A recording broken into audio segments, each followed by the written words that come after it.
معزز سامعین، فرعون کی ہلاکت کے بعد بنی اسرائیل اس کے پنجے سے آزاد ہو کر سب ایمان لائے، اور حضرت موسیٰ علیہ السلام کو اللہ تعالیٰ کا یہ حکم ہوا کہ وہ 40 راتوں کا کوہ طور پر اعتکاف کریں، اس کے بعد انہیں کتاب یعنی تورات دی جائے گی۔ چنانچہ حضرت موسیٰ علیہ السلام کوہ طور پر چلے گئے اور بنی اسرائیل کو اپنے بھائی حضرت ہارون علیہ السلام کے سپرد کر دیا۔ آپ 40 دن تک دن بھر روزہ دار رہ کر ساری رات عبادت میں مشغول رہتے۔ بنی اسرائیل میں ایک حرامی شخص تھا جس کا نام سامری تھا، جو طبعی طور پر نہایت گمراہ اور گمراہ کن آدمی تھا۔ اس کی ماں نے برادری میں رسوائی اور بدنامی کے ڈر سے اس کو پیدا ہوتے ہی پہاڑ کے ایک غار میں چھوڑ دیا تھا، اور حضرت جبریل علیہ السلام نے اس کو اپنی انگلی سے دودھ پلا پلا کر پالا تھا،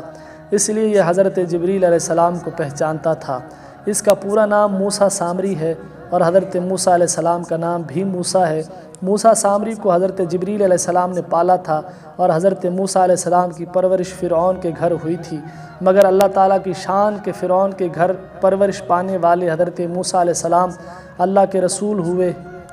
اور حضرت جبریل علیہ السلام کا پالا ہوا موسیٰ سامری کافر ہوا اور بنی اسرائیل کو گمراہ کر کے اس نے بچڑے کی پوجا کرائی۔ معزز سامعین، جب کوئی آدمی ازل سے ہی نیک بخت نہیں ہوتا تو وہ بھی نامراد ہوتا ہے، اور اس کی پرورش کرنے والے کی کوشش بھی ناکام اور نامراد ہوتی ہے۔ جیسا کہ آپ نے سنا کہ موسیٰ سامری جو حضرت جبریل علیہ السلام کا پالا ہوا تھا وہ کافر ہوا، اور حضرت موسیٰ علیہ السلام جو فرعون کی پرورش میں رہے وہ اللہ کے رسول ہوئے۔ اس کا راز یہی ہے کہ موسیٰ سامری ازلی شقی اور پیدائشی بدبخت تھا، تو حضرت جبریل علیہ السلام کی تربیت اور پرورش نے اس کو کوئی بھی نفع نہ دیا، اور وہ کافر کا کافر ہی رہ گیا۔ اور حضرت موسیٰ علیہ السلام چونکہ ازلی سعید اور نیک بخت تھے، اس لیے فرعون جیسے کافر کی پرورش سے بھی ان کو کوئی نقصان نہیں پہنچا۔ جن دنوں حضرت موسیٰ علیہ السلام کوہ طور پر معتکف تھے، سامری نے آپ کی غیر موجودگی کو غنیمت جانا اور یہ فتنہ برپا کر دیا کہ اس نے بنی اسرائیل کے سونے چاندی کے زیورات کو مانگ کر پگھلایا اور اس سے ایک بچڑا بنایا، اور حضرت جبرائیل علیہ السلام کے گھوڑے کے قدموں کی خاک جو اس کے پاس محفوظ تھی، اس نے وہ خاک بچڑے کے منہ میں ڈال دی تو بچڑا بولنے لگا۔ پھر سامری نے بنی اسرائیل سے یہ کہا کہ اے میری قوم، حضرت موسیٰ علیہ السلام کوہ طور پر اللہ تعالیٰ کے دیدار کے لیے تشریف لے گئے ہیں، حالانکہ تمہارا خدا تو یہی بچڑا ہے، لہٰذا تم لوگ اسی کی عبادت کرو۔ سامری کی اس تقریر سے بنی اسرائیل گمراہ ہو گئے، اور 12,000 آدمیوں کے سوا ساری قوم نے چاندی سونے کے بچڑے کو بولتا دیکھ کر اس کو خدا مان لیا، اور اس کے سامنے سر سجود ہو کر اس بچڑے کو پوجنے لگے۔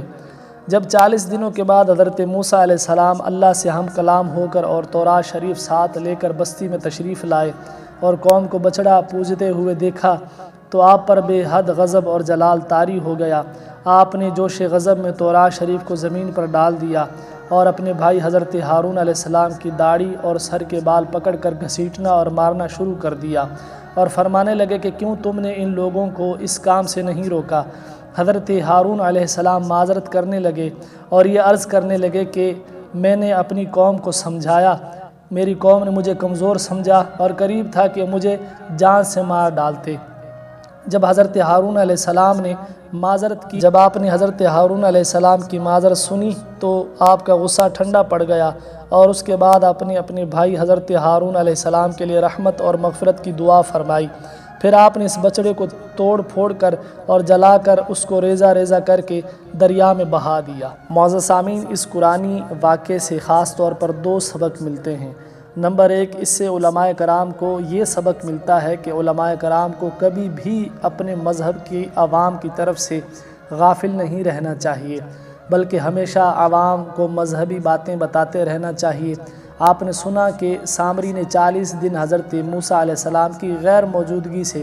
فائدہ اٹھا کر ساری قوم کو بہکا کر گمراہ کر دیا۔ اسی طرح اگر علماء اپنی قوم کی ہدایت اور خبرگیری سے غافل رہیں گے تو بد مذہبوں کو موقع مل جائے گا کہ ان لوگوں کو بہکا کر گمراہ کر دیں۔ نمبر 2، حضرت جبرائیل علیہ السلام کے گھوڑے کے پاؤں کی خاک میں جب یہ اثر تھا کہ بچڑے کے منہ میں پڑتے ہی بچھڑا بولنے لگا تو اس سے معلوم ہوا کہ اللہ والوں کے قدموں کے نیچے کی خاک میں بھی خیر و برکت کے اثرات ہوا کرتے ہیں۔ اللہ تعالی ہم سب کو قرآن پڑھنے، سمجھنے اور اس پر عمل کرنے کی توفیق عطا فرمائے، آمین۔